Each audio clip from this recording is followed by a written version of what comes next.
Hey everybody, Edwin Jr. Fast video here. Talk about Facebook groups. All the rage. It's all the push of Facebook, and so many people are creating groups. Interesting. If you, like me, who does digital marketing, go into a few of these groups, which I have recently because honestly I've never engaged in groups.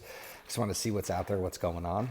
It's scary to see how many people are in these Facebook groups, Facebook ads experts, Facebook whatever group it is, it's all focused on digital marketing, and they're asking the most basic questions, and at the same time they're taking clients' money to do digital marketing. What am I saying? Basically, people are selling you a service they don't even know how to do. And this goes on and on in this industry, left and right. And that's why right now what's coming in mostly for me is clients that are looking for true strategy, understanding of what's going on, what's being implemented, and then taking the time and executing it for those clients. So don't get fooled. Don't get sold.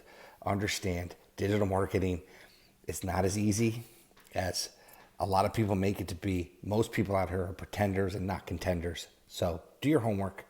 Work with an agency that knows how to deliver results. It's all quick one today. Hope it helps you avoid the bullshit. Peace.